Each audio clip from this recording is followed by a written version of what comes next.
ผมปกติเป็นเซลล์แล้วก็ขายพวกซอฟต์แวร์คอมพิวเตอร์แล้วในขณะเดียวกันผมก็จะลงทุนไปด้วยนะครับแล้วก็ปีที่แล้วเนี่ยได้รับข้อมูลว่ามีคอนโดมาเปิดอยู่ตรงนี้ซึ่งมันเป็นละแวกบ้านผมก็สนใจแล้วก็เข้ามาดูพอเข้ามาดูแล้วก็รู้สึกว่าทำเลโอเคนะครับสภาพทำเลห้องโอเคแล้วก็วัสดุที่ใช้การออกแบบนะครับดูดีเราก็เลยตัดสินใจที่จะซื้อลงทุนเป็น1 ห้องนอนนะครับอันนี้คือเมื่อปีที่แล้ว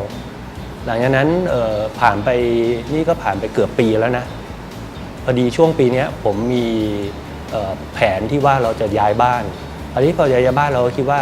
ที่ผ่านมาเราซื้อลงทุนคราวนี้เราอยากจะอยู่เองบ้างเราก็เดี๋ยวจะไปหาที่มันน่าอยู่ซะหน่อยเสร็จปุ๊บคิดไปคิดมาก็เราเคยมาดูที่นี่แล้วเราถูกใจมันน่าจะอยู่เองเหมือนกันอะไรอย่างเงี้ยแต่ว่าตอนนั้นเราซื้อห้องเดียวเราก็เลยมาคุยกับเขาดูว่าเราจะขอขยายจากห้องเดียวเป็น2 ห้องได้ไหมเพื่อที่เราจะเปลี่ยนจากลงทุนเป็นอยู่เองซึ่งทางนี้เขาก็ให้ความช่วยเหลือนะครับก็เลยเปลี่ยนจาก1 ห้องนอนเป็น2 ห้องนอนนะครับแล้วก็เราเปลี่ยนใจว่าอยู่เองดีกว่าแล้วก็ให้รางวัลกับตัวเองนะครับให้มีความสะดวกสบายบ้างในบ้านหลังสุดท้ายที่ตัวเองเลือก